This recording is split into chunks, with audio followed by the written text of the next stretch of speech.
Hello. Hello, hello, hello, hello. Good evening, ladies and gentlemen. Let me know if I'm audible.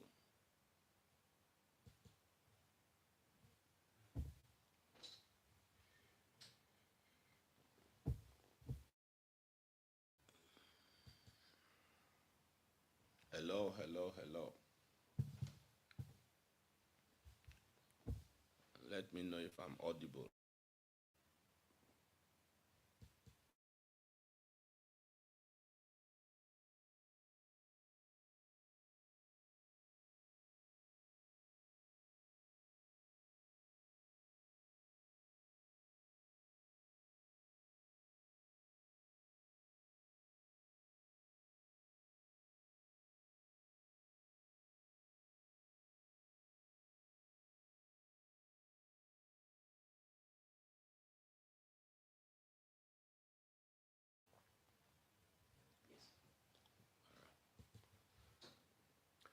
Okay, good evening, ladies and gentlemen. It's a pleasure to come your way again this evening as we officially take the last installment of our course.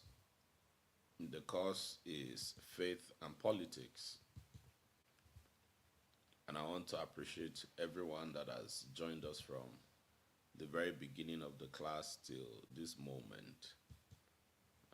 Thank you very much for your commitment, and I hope that each of the courses that we have done has been enlightening and has been beneficial. Today, we want to look at a very sensitive subject, particularly for people of faith, particularly for Christians. And the subject is the subject of Christians participating or contesting for elective offices.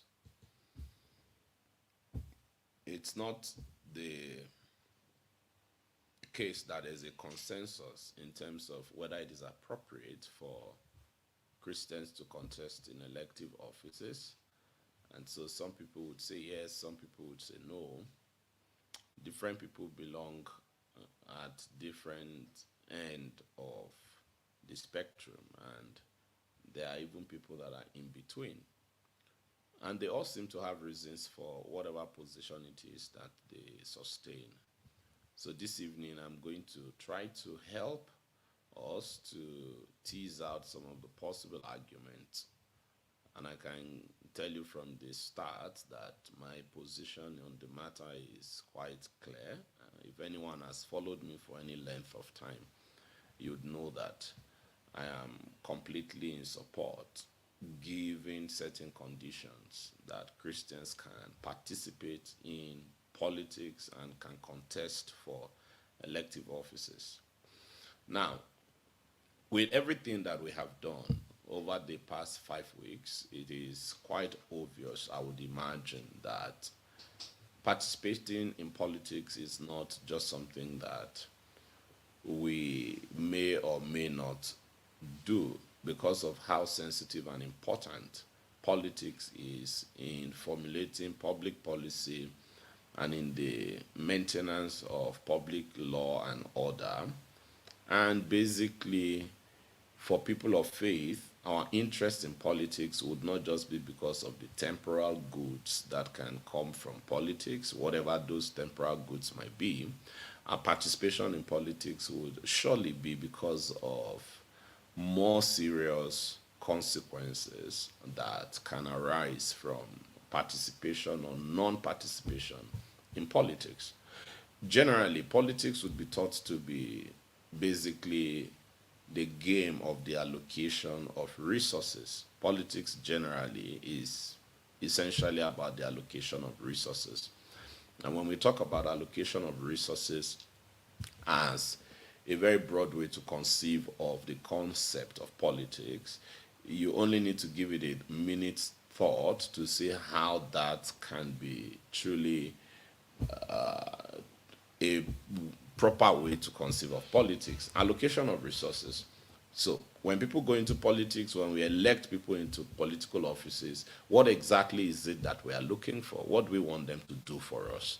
It is basically the management, if you like, but more properly the allocation of our common wealth as a political entity. In that sense, that political entity would be the country, the state, the local government, or whatever else it is. We elect people into political offices so that they can hold certain resources in trust for the common good. And so whether it is legislation, it's budget allocation, it's policy formulation, it is the construction of essential provision of essential services, construction of roads, building infrastructure, whatever it is, the people that get into these offices have the primary responsibility of deciding who gets what and in what measure or amount and at what time they get it. So politics, essentially, you can easily see that it is quite spot on when some people say politics is simply the game of the allocation of resources. But you see, as believers or as people of faith, as Christians, we look much more beyond that kind of very utilitarian definition or that kind of very practical definition of politics, because policies are also an integral part of politics, because the people that formulate our policies generally in a political experiment are usually people that are elected generally. So you have the legislative arm in government, you have the executive arm in government that would normally be the arm saddled with the responsibility of approving or at least assenting to the bills or the laws that are passed by the legislature. And those two arms of government are normally arms of government that people are elected into. People are not selected in a democracy to become senators. People are not selected to become governors. They are not selected to become presidents. It is a judiciary that is not an arm that lends itself a lot to the political process, which is a different matter for a different time. So, for Christians, part of the reasons why politics become important to us is not just because of the allocation of temporal resources, but it is because of the policy formulation responsibility of those that are in government. And that means that there are certain policies that have to do with soft issues that, by soft issues I mean issues of ethics, issues of practice, all right? But these are not issues that have to do with the hardwares of life. They don't have to do with the hardware of the running of a society. Whatever happens in terms of the moral state of a society is not always immediately a correlate of their physical well-being or their material well-being. So you can have, as somebody has said, that ills first the land, and to hastening ill, where men multiply and where means multiply and men decay, something like that. So there's a situation where you can have more and more means to be able to do more and more. You can have increasing purchasing power. The standard of living can significantly improve. And so the person said that it is a terrible situation where means increases, but then men decay or morals decay, because they are not exactly quite the same things. There can be an inverse relationship between morality and materials. People can be materially prosperous and morally bankrupt.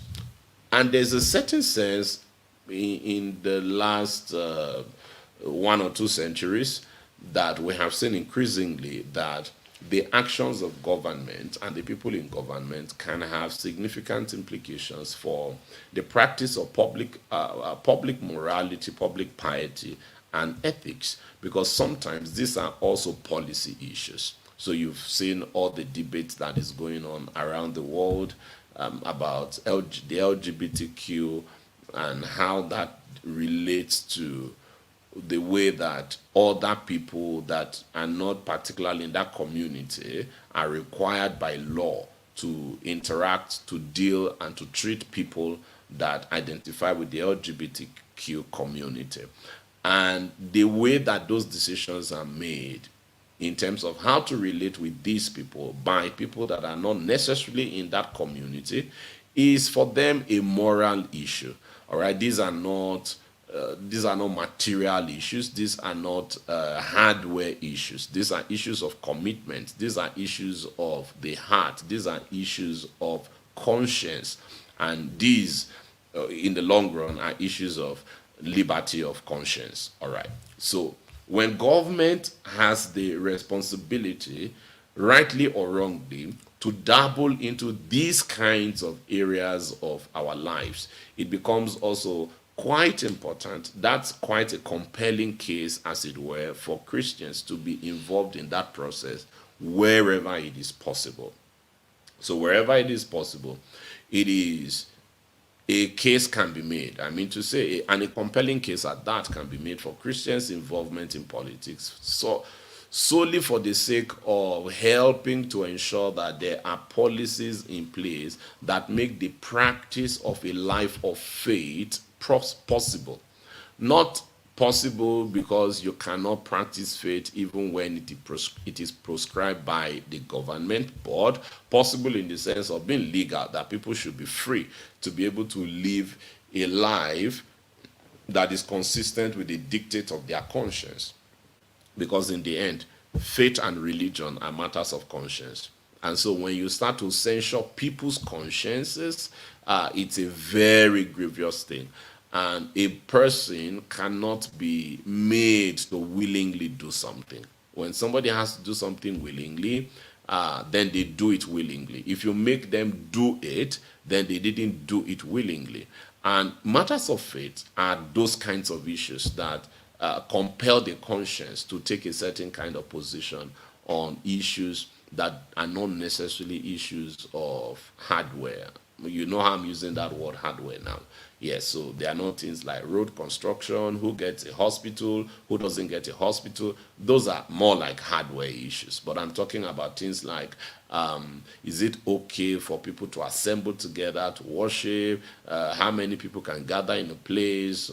Is it okay for us to use a public address system? These are things that have come through legislations of government in different places, or even things like, is a Christian compelled to bake cake for a gay couple towards their wedding? All right, I've mentioned that case on this platform at some point.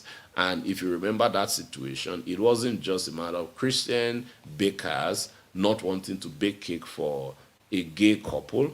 It was that this gay couple, in context, were regular customers, at least, of these Christian bakers. So these Christian bakers knew that these were gay practicing people, and they had done businesses over the time.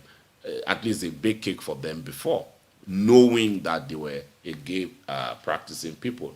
But the point at which they had the controversy was when the gay couple were now going to get married, and they wanted the baker to bake a cake for their wedding and to put inscriptions that are affirming of gay marriage and gay lifestyle, and possibly to officiate the part of the cake during the wedding ceremony. So it wasn't as simplistic as simply say, oh, these are Christians, they don't want to bake cake for a gay couple. That wasn't the case. But eventually you realize that this matter had to go to court.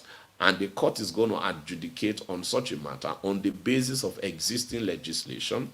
And legislations are the product of the legislative arm, and the legislative arm is an arm into which people are elected.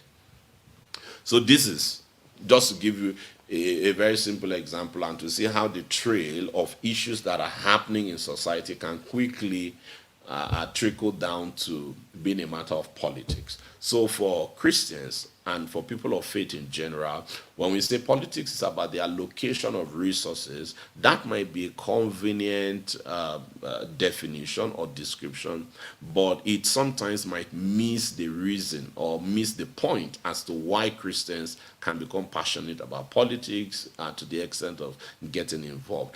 At this point, I don't think that anybody has serious reservations in terms of Christians voting in an election. I don't think that a lot of people, if there are any such persons, I don't think that a lot of Christians in particular would have any reservation in terms of Christians participating as voters to exercise franchise during an election cycle. The problem usually is in terms of whether it is also okay by the same token for Christians to actually be the ones contesting for elective offices. And with that backdrop, I want to quickly look at the issues that are involved in contesting for elective offices from the standpoint of how that can be a challenge for Christians, and to say, okay, what have people said on different sides of this debate? Those that are for it and those that are against Christians contesting for elective offices. That is what we are going to spend the rest of our time this evening doing. Now, I don't know if that is there in the comment section, but the email address is supposed to be there, I'm sure, somewhere in the comment section. And if you have any questions, whether during the course of the class or after we end this class tonight, it will be beautiful to have you send in your questions via email. And if you have questions as the class goes on this evening, we would also be happy to have you put your questions up there in the comment sections, and then we will highlight them by the end of the class, and then also we would make time to attend to them.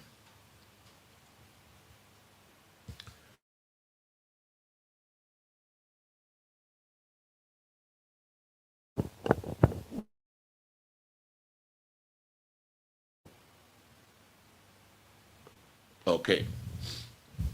When we talk about Christians going into politics and contesting for elective offices,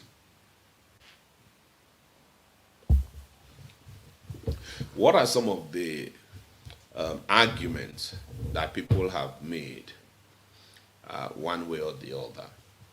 I'm going to start with the kind of things that people have said in terms of justifying why Christians should not, because I think that's what is really the contention. I'm going to take it for granted that those that think Christians should participate in politics would be in the majority, but then there'll be people that have reservations, and I want to address some of those issues of reservations, and then to see what a thought out response from a Christian perspective might be. So the issue is this: should a Christian participate in politics? Should a Christian participate in politics? The answer could be yes, the answer could be no.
I audible now? All right, I am.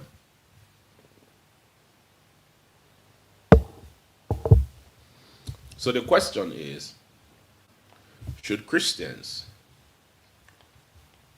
join a political movement, and should Christians vie for elective offices?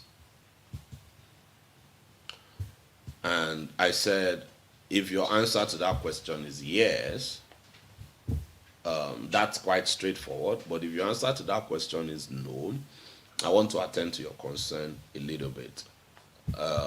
And if your concern is not part of the concerns that I raised this evening, you are welcome to, drop in the comment section some of the issues that you think are very significant in considering how to answer that question.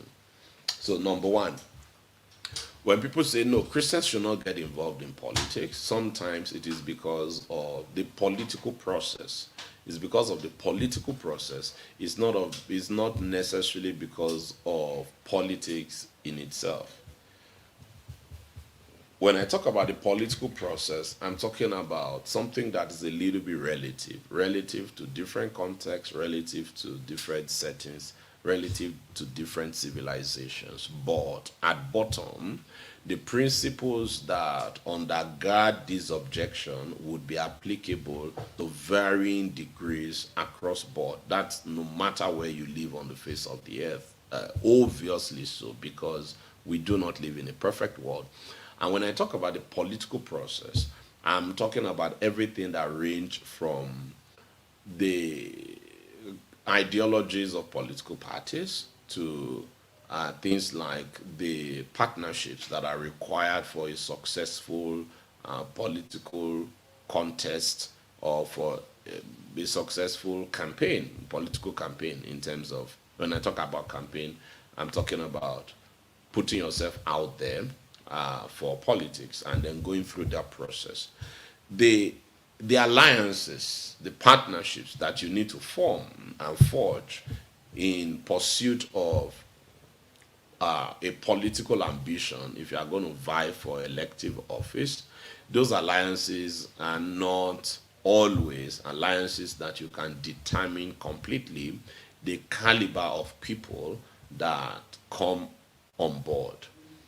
So, because a political platform is an interest platform, is an interest group, and you cannot determine for people whether they have interests that are similar to yours or not. And so, if people have interests that are similar to your interest, even if they hold other values that you do not completely agree with, you can't say, if you are not a Christian like me, don't join our party, right? Well, you could say that if you start a religious party, if you start a party that is religiously oriented, you could actually say that. But if you are speaking as to what is practicable across board, that wouldn't be something that is easily practicable. If you live in a situation, in a context where it is convenient for you to run along those kinds of lines, where you basically are trying to get only believers or only Christians to get on board your political party, because you think that you can gather sufficient traction on the basis of the ratio of people of faith or Christians as versus non-Christians or non-people of faith in the overall community, well, you could give that a shot. But as far as modeling goes, that wouldn't be an ideal model for so many contexts around the world, because you can have a situation where a place has maybe just 20% of the population are Christians, and you can have a situation where maybe 90% of the population profess to be Christians. Now, when you live in a setting where about 90% of the population profess to be Christians, you can easily try to build political alliances that are very religiously sensitive. But that is not the situation in much of the world where politics is practiced. So I'm saying what kind of model would be ideal for people irrespective of their context as per the mix of religious people versus non-religious people? And the answer to that question is to say, if a Christian is going into politics as to be contesting for an elective office, how does he handle the political system, the political process? I mean, political process that is not faith oriented, that may not necessarily be sympathetic with the Christian's particular Christian values. All right. Now, one of the ways to deal with this issue is to refer to what we said when we talked about personal morality and leadership. Personal morality and leadership. The kind of practical questions that come in these kinds of settings would be to say, so if a Christian wanted to contest for local government chairmanship, or a Christian wanted to contest for the governorship position of his state, he's going to have caucus meetings, or all those um, committee meetings and high delegates meetings and consultations and things like that. When the person who is vying for office goes into those kinds of setting, there will be quite a number of things that are done there by participants at those levels that the Christian may not personally subscribe to. This is what I mean by the political process. So, what do you do if you are strongly opposed to the consumption of alcohol, and then you have to attend caucus meetings, or you have to attend consultations, or you have to go meet with people where, one, a lot of alcohol will be served, and you have to be in that meeting in order to carry on your political negotiation? Or number two, when the meeting is even being held at your own instance and it is required by participant that you provide them at the very basic minimum for their refreshment, that you provide them with alcohol. What does a Christian do? These are the kinds of things that start to pop up the moment you start to talk about the political process, when Christians are trying to vie for elective office. And because of the conflict that these kinds of questions and issues they raise in the hearts of Christians, a lot of Christians, some Christians at the very least, have rather opted to be in the background and then to give support to people that they trust in their political ambitions, hoping that when those people make it into office, then they as Christians can now have a chance to serve as technocrats. So you can be appointed as a director, or a director general of appropriate agencies, or a commissioner, or a minister if it's at the federal level, and those kinds of offices that you now do not need to contest in order to get in. So you give support to somebody else, and when somebody else gets into power, then you are given a position where you can serve as a technocrat. When you do that, you conveniently avoid much of the kind of conflict that will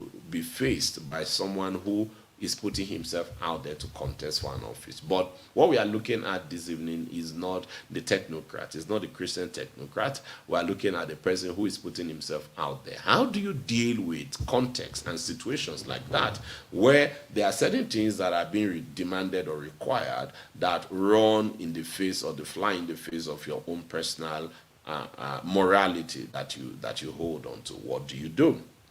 There are times when certain practices that you consider also to be immoral and to be unethical have to also be engaged in by the political or the party apparatus. All right, by the party apparatus. If you are simply a candidate that is vying for office on the platform of a party, the party is an entity and you are a personality, and there is this tension between how you fit into this political entity that is called the party, and how you continue to maintain your own personal integrity and your own personal convictions while you try to use the platform of this political entity in order to further your political ambitions. In certain places, people are able to go into elections as independent candidates. In that situation, you don't really need a party platform. But in much of the world, you would need a party platform. And even in places where independent candidacy is a thing that is allowed by law, independent candidacy is not a very popular idea with people. People usually want to see structures that they can put some level of confidence in. That's one. On the other hand, without those structures, it's also very difficult to reach people.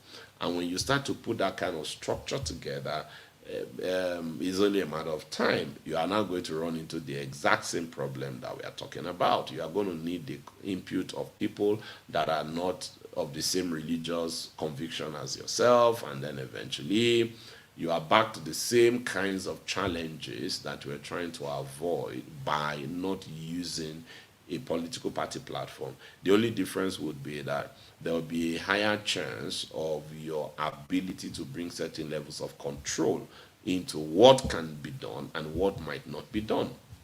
But that most of the times is not a very fruitful alternative. It's not an impossible alternative, but it's not a very fruitful alternative. And I do think that if we think hard enough, there are very specific things that we can say in terms of how people can go through the political process, even if they are people that espouse a very high level or high standard of Christian morality and ethics. So let's get right to it.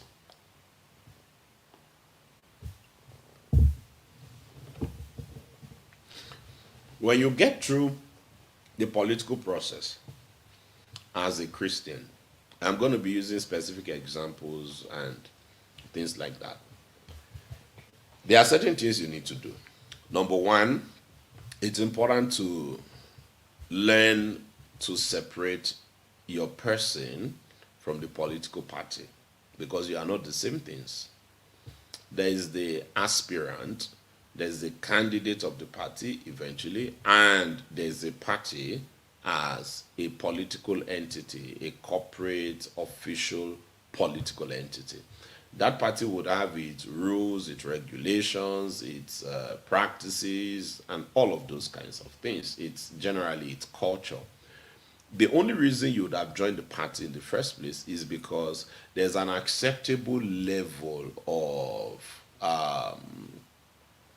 an acceptable level of agreement between you and the ideology of the political platform.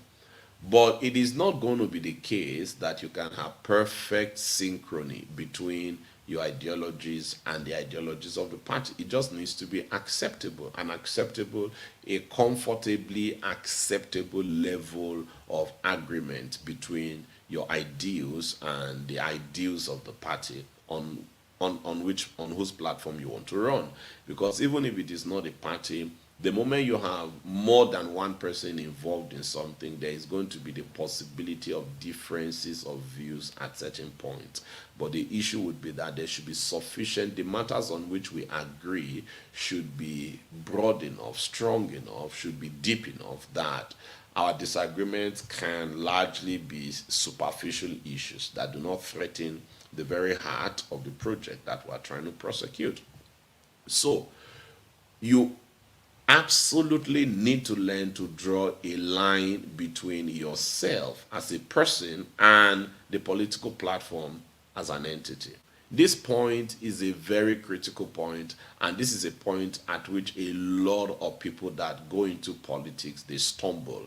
They model up these two identities, these two entities, as if to say they feel a certain burden to carry upon themselves the responsibility of defending or justifying everything that a political platform does simply because they are candidates or aspirants within that political structure.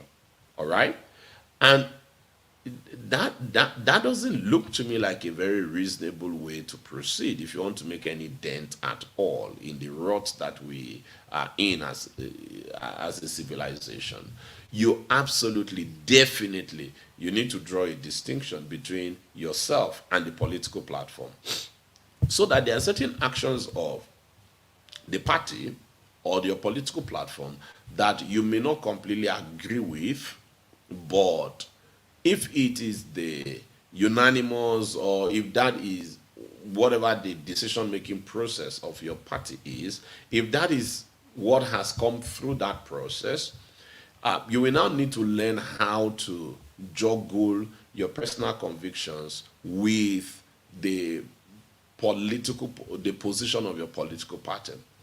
Now, a caveat here: one of the things that you absolutely owe to the political platform and to the public in general, I know I'm using the word absolutely a lot this evening, it is just to tell you the strength of how much I think that these things are important. Now, one of the things that you definitely absolutely need to do is that to the party infrastructure, to the party structure, and to the general public, that your position, your value, your orientation, your outlook, your worldview, your philosophy, your ethics, your convictions, that they are pretty obvious to all. That they are pretty obvious to all. And that means that if you are a teetotaler, you absolutely do not take alcohol. It is something that people should not be in doubt of within the rank of your political platform. Those that are in your political party should know that when we do go for our consultations or whatever high delegation meetings and all of those planning committees and all of that, when we have these party oriented meetings, there are people that are going to be in our midst who, no matter what you say, no matter what you do, they will not take alcohol. Now, you have to establish that kind of identity. It has to be something that is known. The idea is to say that you agree that people can hold different views on certain things, but that there is sufficient agreement on the fundamentals. Because in coming for a political arrangement, you are not altogether trying to start a religion. It's not that sort of thing. But it is that everybody is bringing their religion or irreligion to it. There are certain broad objectives. The objectives could be, okay, what are the principles that we believe in terms of how resources should be allocated? What are the convictions that we hold in terms of the kinds of freedoms that we think government should be protecting? Because freedom fundamentally is not a gift of government. The reason why government has anything to do with freedom, carefully considered, is basically to protect the freedom of the people in the republic or the people within the political space. Not because government is the one that gives to us freedom. The government doesn't give us our freedom. Freedom is something that is given to us by God. Freedom is given to us by the Creator. In some of the biggest democracies around the world, this is something that is a fundamental principle, at least in theory. The government doesn't give us our freedom. The freedom to human life, the freedom of conscience, freedom of association, you know, the right to life. These are not things that come from the government. The government actually exists to help us to administer or to help us to preserve, to guard, and to protect these rights and these freedoms. So, when you are coming together, these fundamental issues are issues that you need to establish consensus. You need to establish agreement to say, okay, how much do we think that government should meddle in the religious liberties of people? You ask those kinds of questions. What system of government do we want to run? You ask those kinds of questions. What is our view in terms of taxation? You find out what the big issues are for you. and you see if a political movement is going in the same direction as the direction that you want to be headed in terms of your answer to those big questions. These are the common grounds around which you build solidarity, around which you build consensus, around which you build agreement. But those big issues are going to have to be processed in the course of the interaction of life. And that interaction of life is going to bring up a lot of things that are not incidental directly to the success of these big issues that you have agreed on at the political level. We can all agree to the same policies, agree to the same projects, agree to the same paradigm for government. That is leadership. That is public policy and all of that. But then when we come together to formulate a front that will help us to secure the votes of the people sufficient for us to now roll out these policies and paradigms and these convictions that we all hold, we suddenly realize that there are issues of personal morality that are going to be coming up within that space as we are trying to say, okay, let's come together. How do we mobilize people? How do we go about our campaigns? How do we raise funds in order to do this? Suddenly you are going to find out that there are certain issues that are not on that your big issue list for the political platform that you are going to be confronting on a daily basis. So there could be people in these consultation meetings that you do, that every time you come for this meeting, these people are coming there with people, or maybe they come to the venue of these meetings with persons that are not their spouse. And so immediately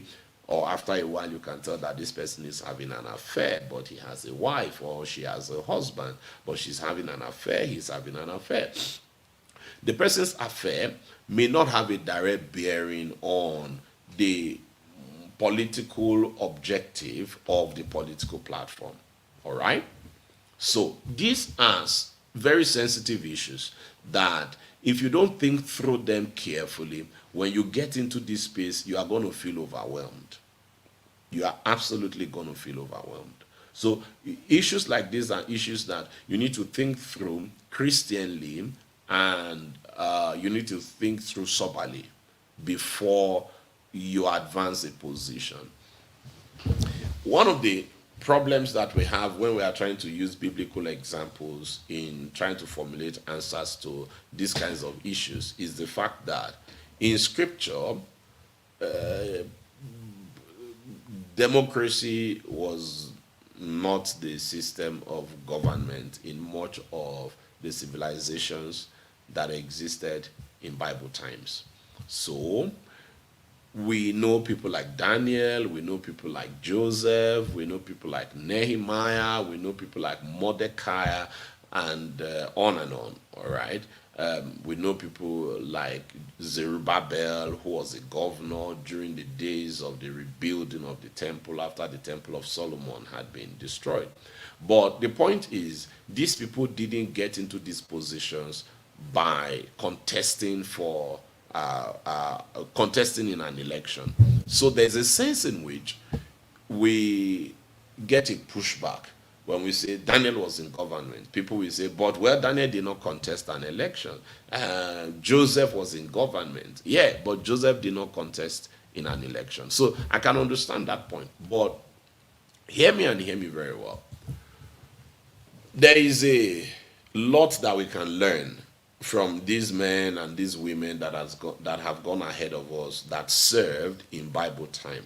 Just in terms of saying that these people had to live in civilizations and they had to work in environments that were not monolithic, religiously speaking. Many of them, in fact, even had to work in civilizations or in governments that were paganistic. So these were people that worshipped idols. They were people that did not subscribe to the worship of Yahweh. And so on a lot of issues, you can imagine how difficult it must have been, or conflicting it must have been, for these Jews to serve in these governments or to serve in these administrations. they would have been serving in this administration with people that probably committed some of the most heinous moral blunders or moral atrocities that you can imagine. In the days of Daniel, now we know that the king during the time of Daniel was a king that had a den of lion and to which he could feed people. All right. What do you do when you are in a government or you are in a system, the highest authority figure is such a dictator, even if they have come in by the political process? So these brothers and sisters in Bible times had to, in the course of the discharge of their responsibilities in public office, they had to deal with a lot of the things that politicians and Christians who want to go into politics today had to deal with. The only difference is that the Christian today can say, I don't want to have a hand in it. All right? I don't want to have a hand in it. But when you say, I don't want to have a hand in it, that is not a solution to how to live in that context. And if the Bible is to be taken seriously, the Bible does say that we are the light of the world and we are the salt of the earth. So, as light and salt, what is the implication in politics? When a Christian goes into the political space and is supposed to be there as light,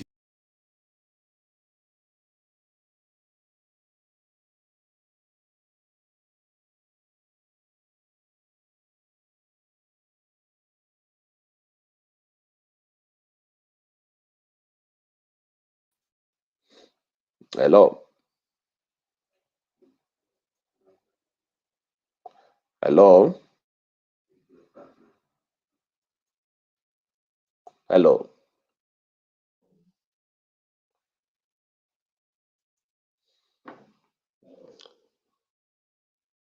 hello.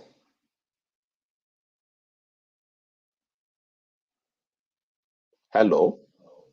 All right, I'm back.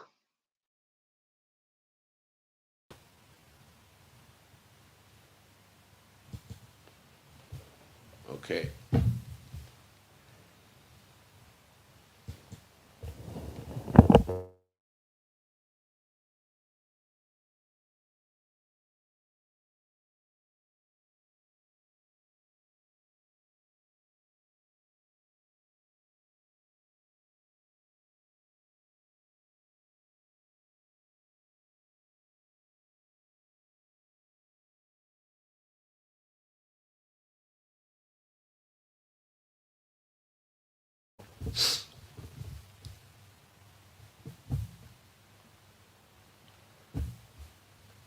All right, I think we are back and audible now. So I was saying that the major difference would be that in our day and time, the Christian has the option to say, I'm out. I don't want to get involved. All right? In the days of Daniel, in the days of Joseph, they may not have had as much opportunity to say, we're not interested, we're not doing it. But in our day and time, the Christian can. But I said that that is not an answer. That does not solve the problem. Because if we are supposed to serve as salt and light, if we are supposed to serve as salt and light, then we should have an answer. We should have some kind of answer to this kind of situation to say, how does a Christian survive in the midst of a wicked and a perverse context? Because it's not only in politics. When you are a lecturer, if you are a teacher, you are a banker in the banking sector, you are going to have to interface with people that do not hold all of the personal Christian moral values that you do hold.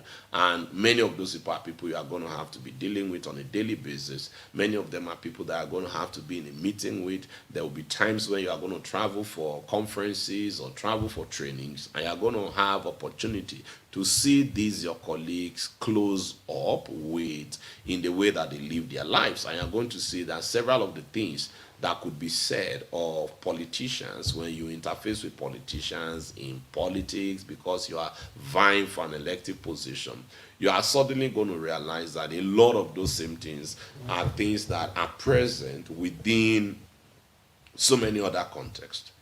A major difference, however, is for the Christian, it is a case that if you are vying for an office, there are certain times that you have to be directly or indirectly the person who sponsors the very things that you personally do not subscribe to, the very practices, the very behaviors that you do not subscribe to. I give you a very popular example from this part of the world is the fact that most Christians, many Christians, do not believe in taking alcohol.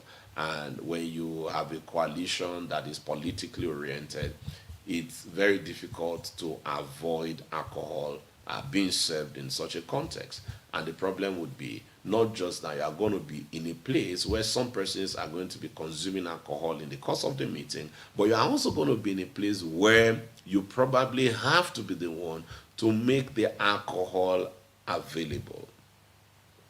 So this changes the face of the game. If you are a banker in the banking sector and you have your colleagues who drink beer and take alcohol when you go for your trainings and all of that, well, it's on them, all right? You are not personally responsible for it, apart from the fact that you have to be in the same space, maybe in the course of maybe a meeting, and alcoholic beverages are served if they are allowed, and you have to be there. But in politics, you have the added burden sometimes of being the one furnishing and providing for these kinds of behaviors and lifestyle that you personally do not subscribe to. So that would be like a little bit of a difference. But remember what I said, that number one, you are supposed to be the salt of the earth. You are supposed to be the light of the world. And the way to do that is not to avoid the world. God didn't send us into the world to avoid the world. And from the word go, politics is not is not pirating, is not piracy, I mean to say. All right, politics is not inherently wrong. That means, logically speaking, in the very nature of politics, there is nothing that is inherently negative, inherently wrong, or inherently sinful in politics. The only thing that colors politics negatively is the activity, the actions of the men and women that are involved in politics. That is where the challenge in politics comes from. It is not because politics as a thing or politics as a process is a bad thing inherently. It is because the people who practice politics are not usually people of the best behavior or of the highest moral behavior. So, in the first place, you cannot just simply avoid politics if that is the argument, simply because there is a chance that you are going to meet people there who are not altogether of the highest moral standard, because um, it is not the people that you are avoiding ultimately. You are avoiding politics, right? Meanwhile, the problem is not politics. The problem is the people who practice politics or the people who engage in politics. These distinctions are very important to make. And I said, having teased out this problem, broadly speaking, in formulating my answer, I said to us that the first thing to note is the first thing to do is to find that line that separates the political party from the person. I am not the political party. The political party is not me. I am a member of the political party. I'm not the only member in the political party. And because this is in pursuit of democracy, it will be the case that ideally the internal processes of a political party are supposed to be democratic. They are supposed to be democratic. So I'm not going to always have to veto what happens and what doesn't happen. This is part of the acid test of the kind of leader that you would be if at all you do get a chance to get into government. Because whether you become the governor, you become the president, you are also going to have to work with so many other people that are all an altogether different persuasion, politically and at the personal morality level. You are going to have to work with them, and in working with them, you are also going to, even by law, need to be able to get some kind of consensus or to walk through the political process in order to get some of your projects and policies to go through. So if you want to avoid the democratic process as an integral part of the internal processes of your political party, that may not be a good commentary on the kind of leader that you would be eventually, even if you do get elected into office. So I'm trying to show you all of the conundrums and all of the challenges that show up the moment you start to deal with this issue. And so I said, separate between the party as a political platform, as a corporate entity, separate the party from the members of the party and see yourself as a member and agree that there are certain personal values that I hold that are not going to be consistent with the values of the party. That's bottom line. But that between myself and the party, there is sufficient agreement for us to be able to roll. So we agree on those fundamentals that are supposed to be the purview of the political process. It is not really in the purview of the political process to dabble into all kinds of issues, particularly at the personal morality level. Ideally, it is not the position of the political experiment or government to dabble into those things. And so those things are not going to likely be top on the list of the areas of agreement that I'm trying to strike with a political party in order for us to tag along. And so when in the course of the processes of vying for office, I start to see these things happen, then I need to tell myself, yeah, how much of this thing is going to affect the objective that we are all trying to pursue here?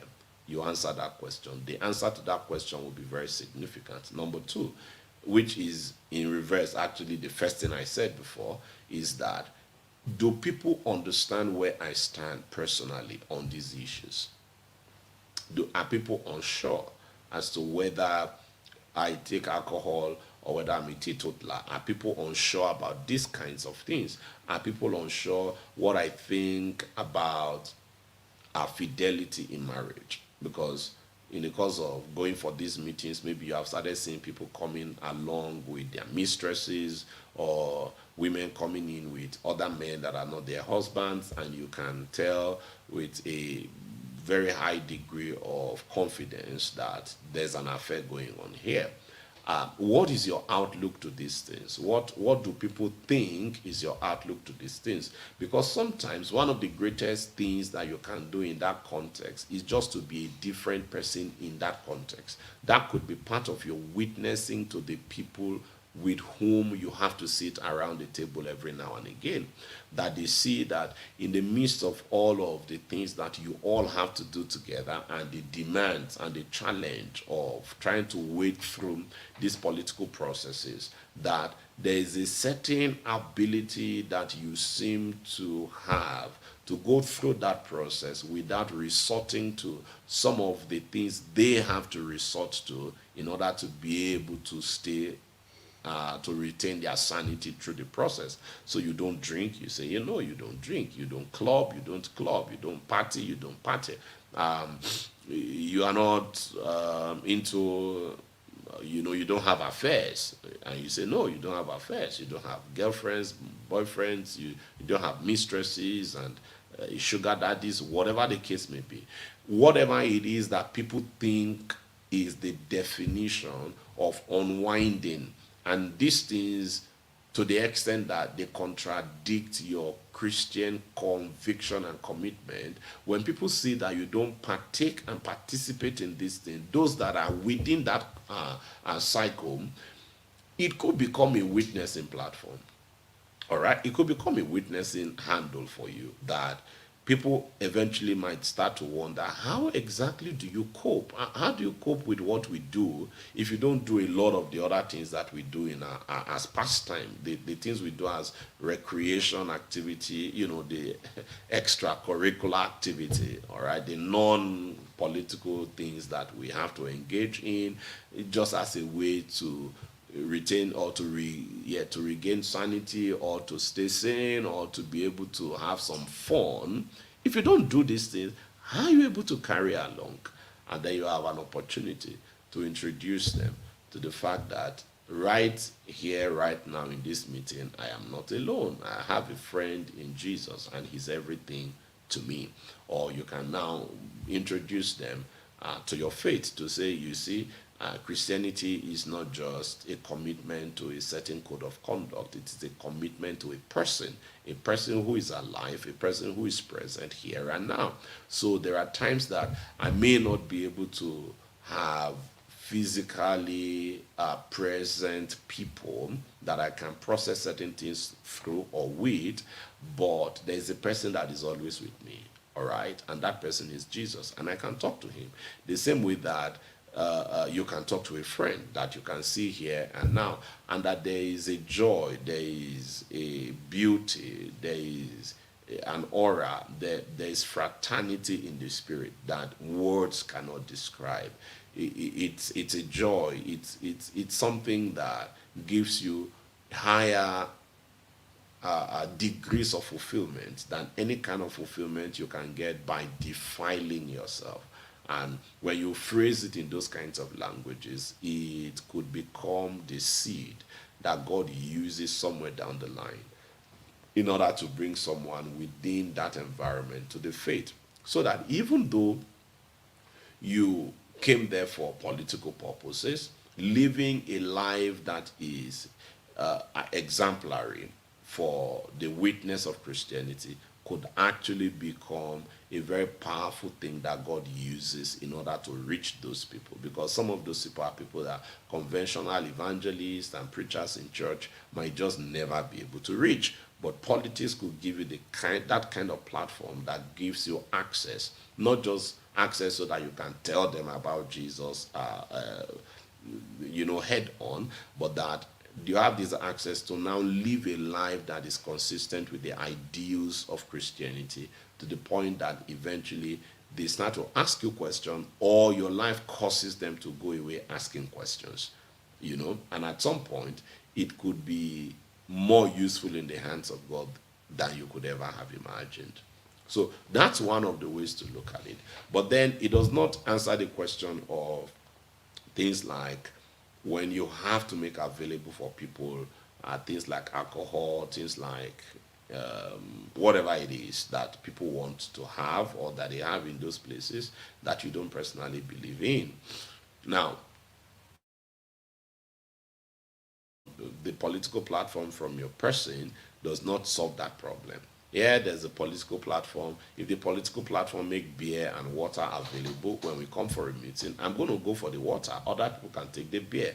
But if I'm the one who is calling the meeting of these political participants because I'm trying to discuss my political ambition, and part of the refreshment that they say they want would be alcoholic, what do I do?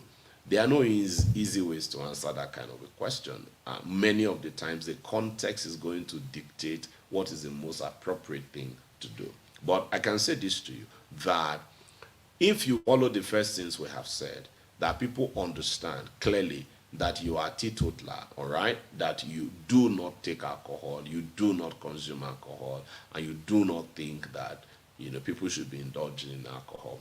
Sometimes that could mean that people lower their expectation of how much of these things they are going to get when you are the one who is involved in sponsoring some of these things. But those will be in fewer cases than you and I would have loved. In many of the cases, people are just going to feel that you are trying to form or to pretend or to act that you are holier than thou, and it's judgmental. They are not drinking it into your tummy, all right, that kind of thing. And so this is the way it's going to go most of the time. People are not always going to say, oh yeah, we know that guy is a Christian and that kind of thing, so let's give him a pass. You are not going to get an easy pass simply because people know that you are a Christian. So what do you do?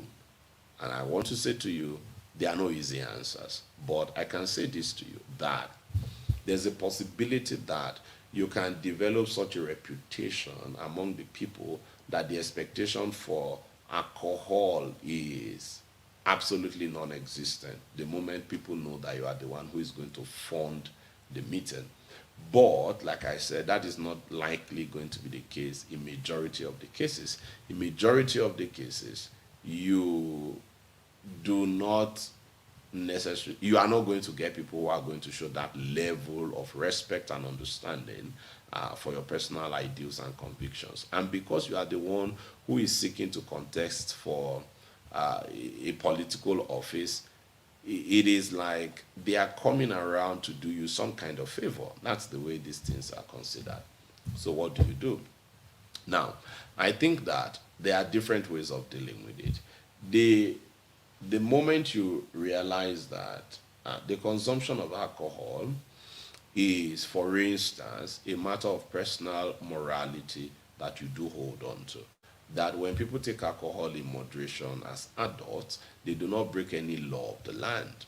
All right? That is one of the things to be said.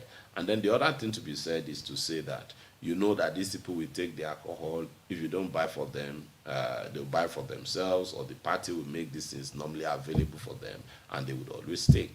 Now, there are different ways to deal with it. So sometimes you can ask whoever the organizers, the people that have to organize this event would be, you can ask them to say, what is the budget for this event? All right. And then you give them a certain amount of money, or you give them a certain amount of money to put the event together, to put the meeting together. It is a case that they may take part of that money and buy alcohol and present it during the meeting. And then when you come into the meeting, it is first that everybody knows that you are teetotaler, you do not take alcohol.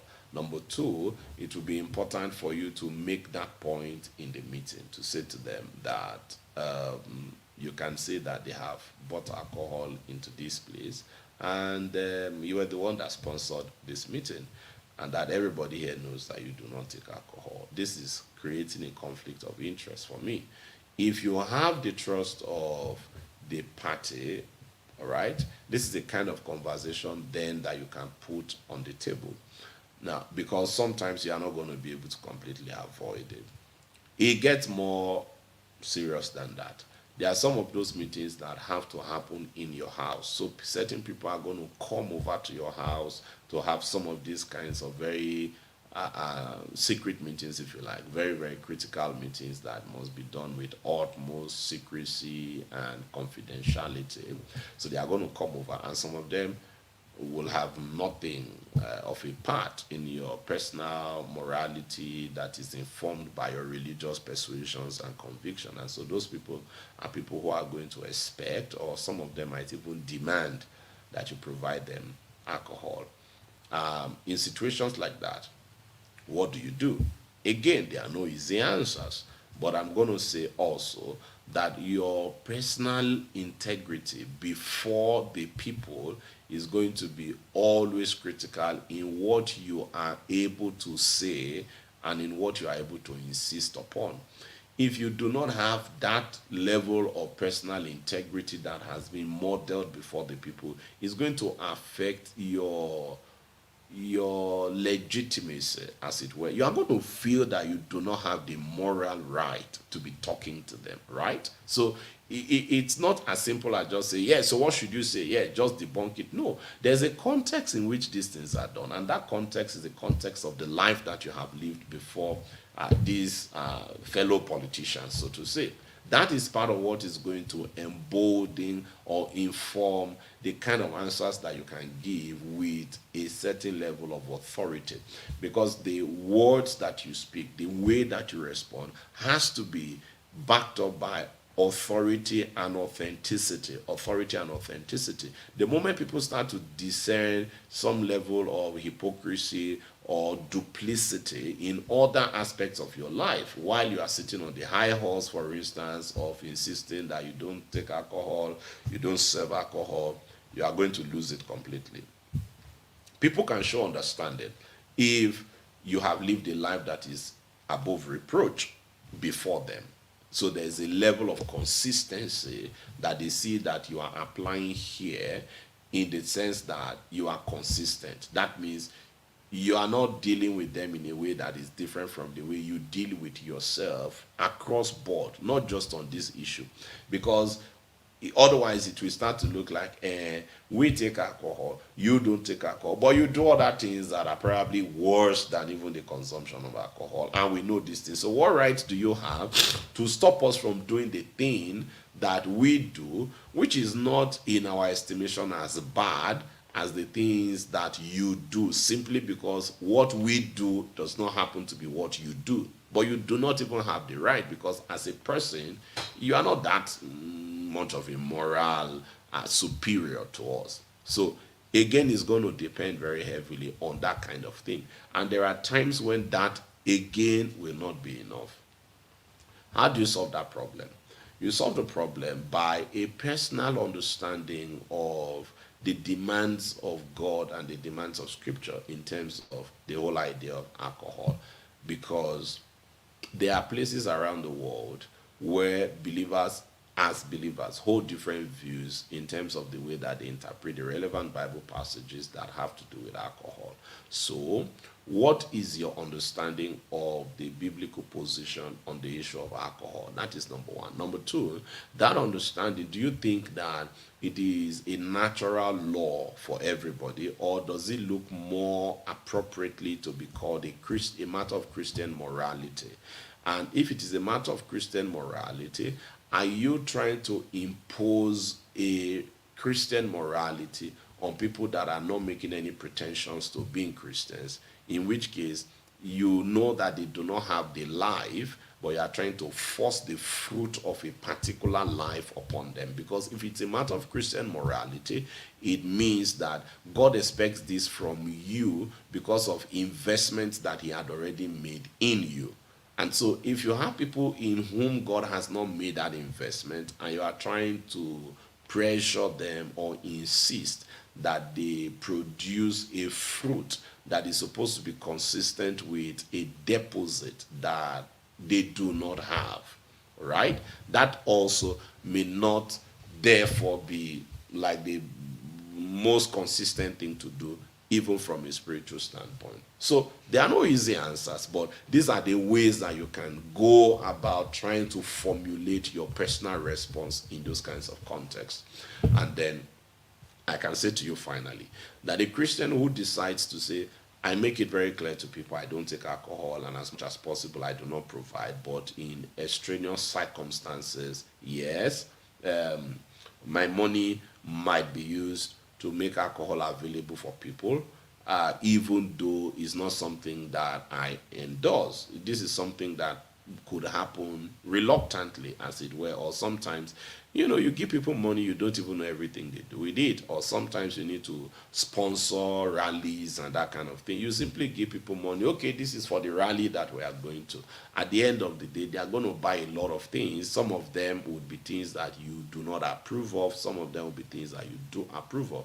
What you really owe to them is for them to know that this thing and that one that we have bought, this man does not approve of it. This woman does not approve of it, because personally she would not indulge in them. He would not indulge in them.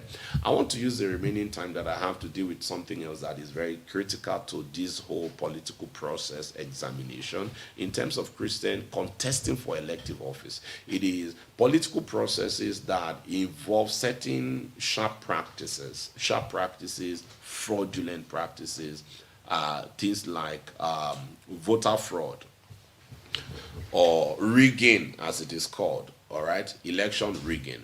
How do you deal with situations like that when you are a candidate and you are going to be the beneficiary of fraudulent activities or rigging in a political process, but you are a Christian? How do you deal with such a situation?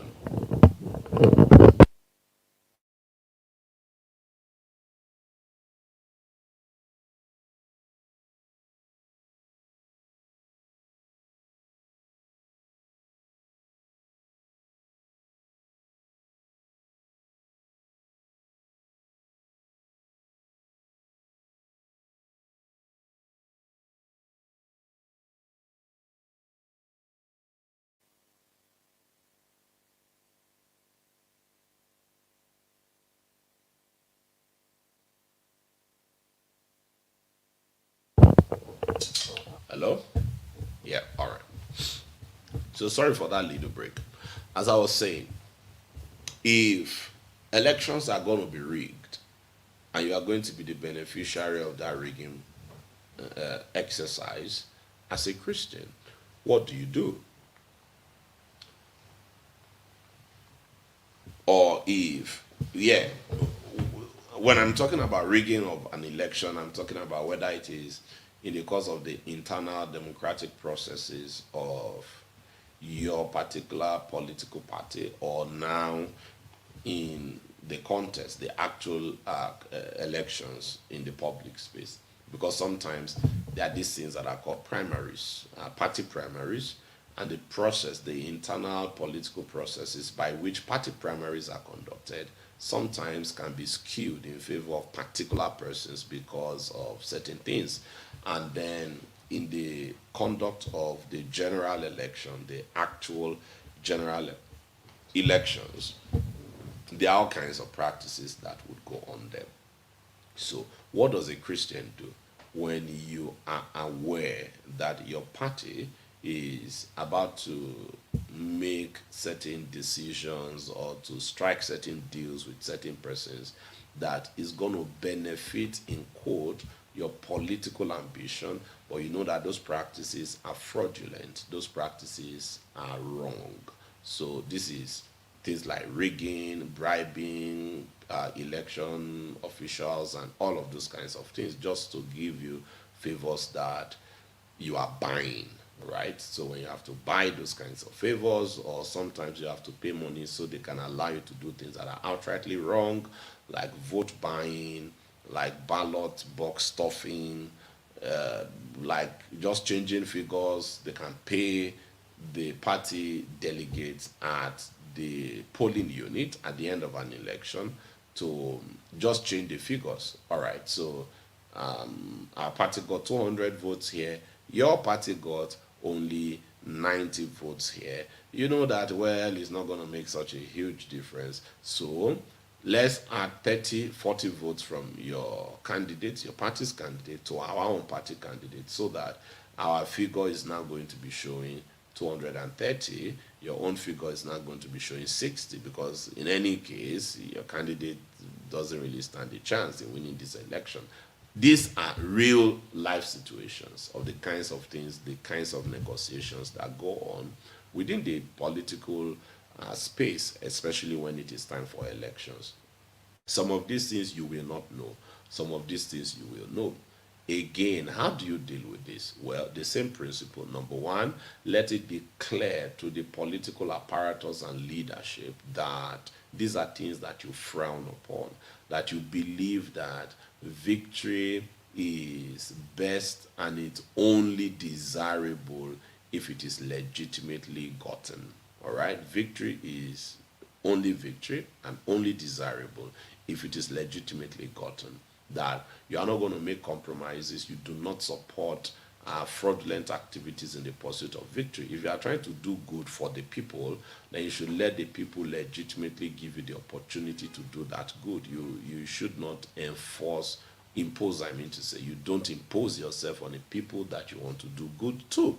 So let it be very clear that the political apparatus on the platform of which you are running is aware of your orientation and of your disposition in matters like this. That's like 90% of what you owe to the party and what you owe to yourself. Let it be the case that even the public would know when if it is discovered that certain fraudulent activities went on. Even the public would know that this must have gone on contrary to your personal position, that this wouldn't be something that you would have endorsed if you were aware of. You need to be somebody of that level of integrity in the public space and within the ranks of your own political party platform. So that's the first thing to say. The next thing to say is that you need to be an occasional activist within your own political party. That you are the kind of party member that does not put political or party loyalty over and above everything else. And I choose my words very carefully. When I say over and above everything else, I mean over and above everything else. That there are certain things that are more important to the Christian than party loyalty. That would be things like personal integrity. That would be things like procedural integrity. That the integrity of the political process is more important than my loyalty to the party. And that doesn't mean I'm going to be disloyal to the party, but that you create the ideological consciousness that let people know that it is part of furthering party loyalty. It is part of your loyalty to the party to see that the party is on the side of integrity, is on the side of truth, is on the side of what is right. And that if you are trying to stay with what is right, what is appropriate, it is not something wrong. It is the right thing. And the party should be on the side of that which is right. So let it be obvious, let it be clearly known that there's no way that you are party to, that you are a party to sharp practices and fraudulent activities. Now, having said that, it is still the case that several of those things might still happen without your involvement, and they could try very hard to make sure that you are not even aware that those things happen. Well, ladies and gentlemen, we live in a world that is not perfect, and there are a lot of things that will happen that may not be consistent with the ideals of our Christian conviction because we live in a world that is not perfect.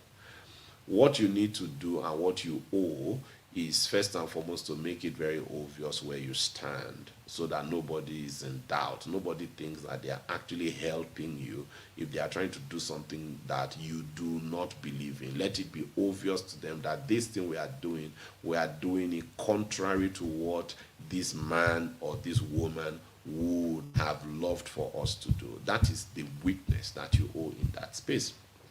And having established that, the other thing that you need to do is that there should be moments where you are an activist within your own party, where you are a reformer within your own party, that carefully considered there are certain statements and public statements, I mean to say certain public statements, certain actions that you take within the party that would be seemingly like challenging the party, that you could challenge the party, and there's nothing wrong in challenging the party if you are doing it in the right spirit, you are doing it for the right reasons, all right, and you are doing it for the good of the entire system. So it's not just like it's always wrong to challenge your party. No, it cannot be wrong to challenge your party at all times, because every view, the view that is a view you are trying to challenge, could as well be the view that is challenging the position that you are advancing, if you get the point I'm making. So let it not be that the party position, the party as a political entity, as a corporate entity, is an entity that is made up of the coalition of people. It is people that come together to form the party. So when we're talking about the party, in the end, that view that is the view of the party is still a synthesis of the views of the constituting member or the critical members of the party.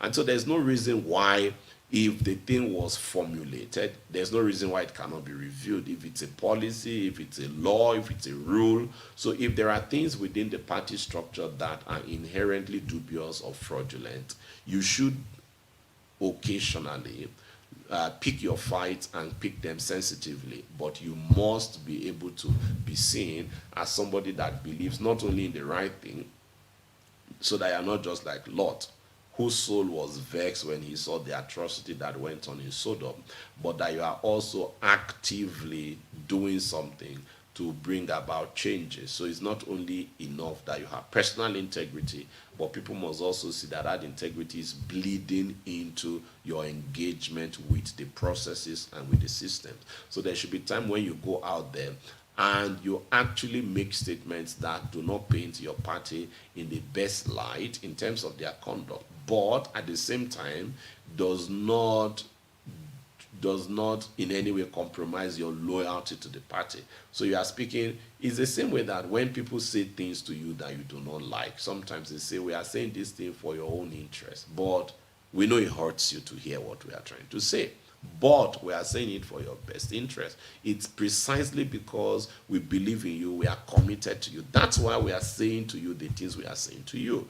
Because these same things are done by other people and we don't care. We don't tell them anything. But because we are concerned about you, we love you, we believe in you, and we are committed to you. That's why we are raising these matters with you. So there is a high dose of wisdom that is required in order to be that voice of challenge from within the ranks of your party. There should be moments where you go out in the public and make statements that are not directly in keeping with the public pronouncement that your party has made, but that you are coming as a voice of dissent. You are speaking as a voice of dissent to say, this is the position of the party, but personally, my position is different from that, all right? And this is my personal position.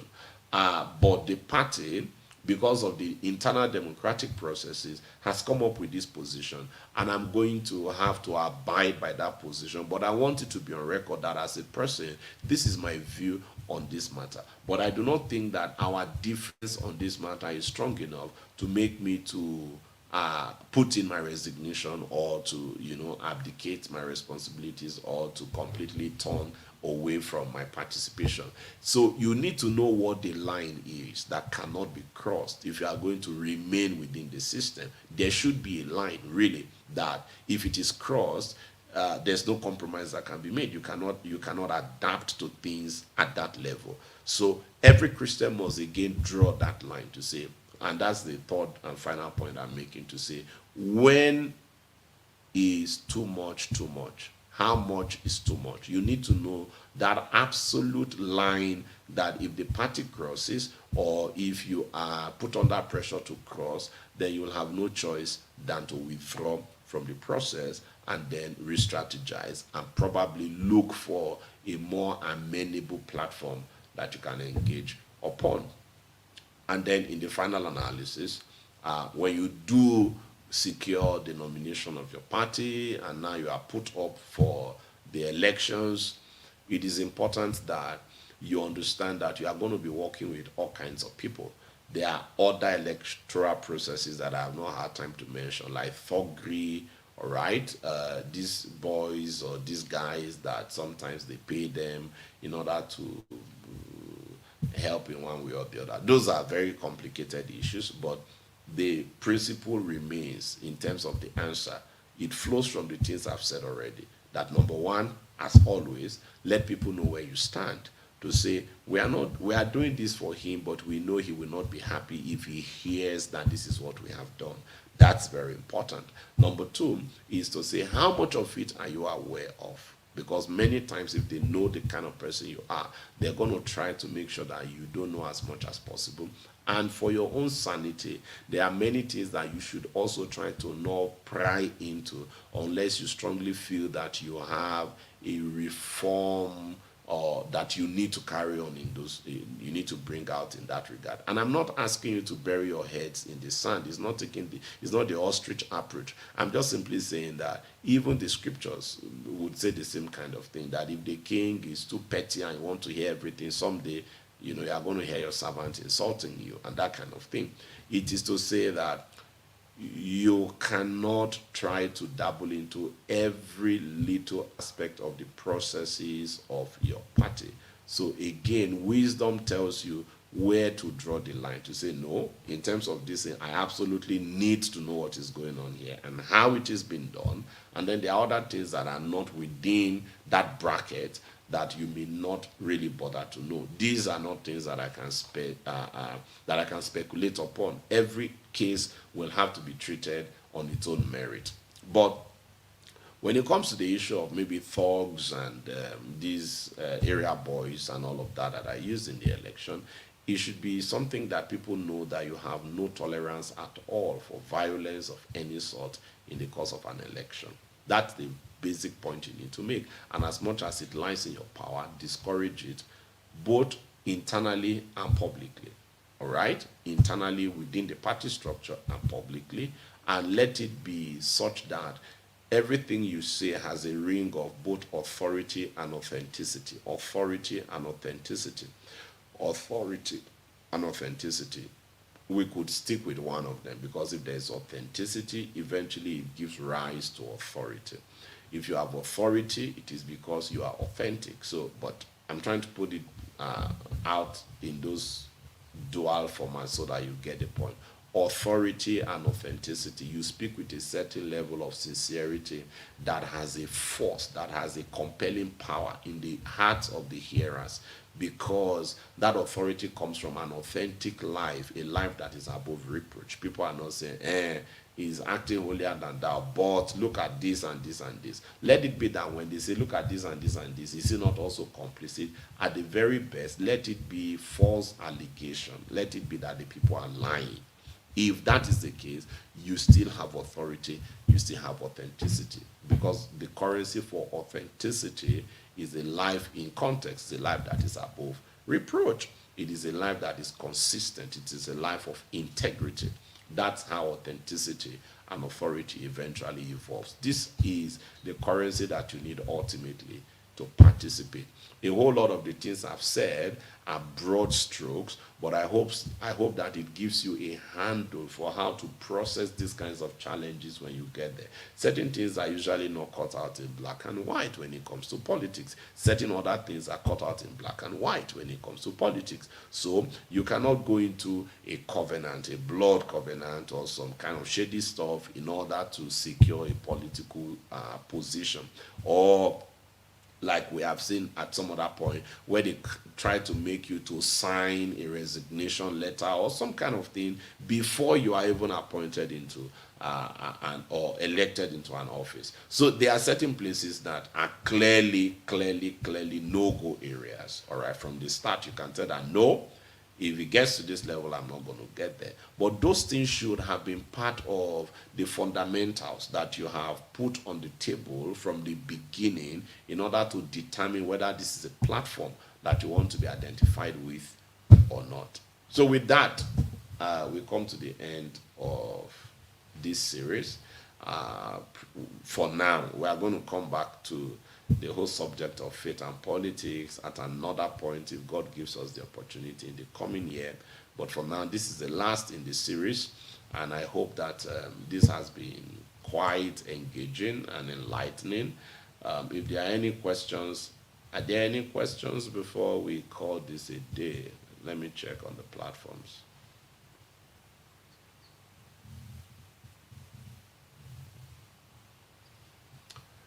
Are there any questions?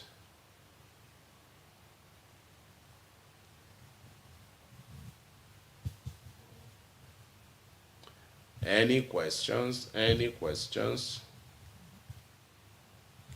Before we draw the curtain, any questions?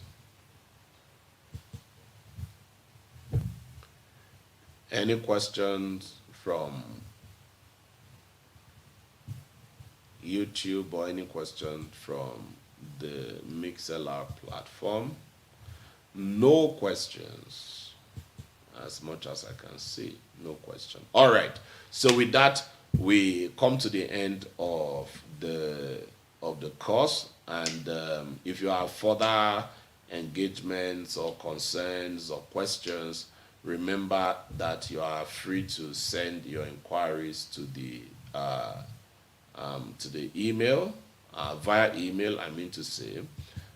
The email address has been put out there. It is Mordecai Academy at gmail.com.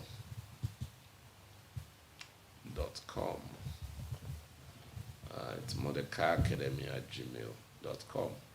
Questions, feedbacks, inquiries, concerns, contributions to Mordecai Academy at gmail.com.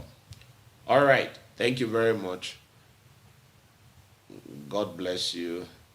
And I think at this point I can say happy Christmas in advance and a very fulfilling new year by God's grace 2021. Thank you very much.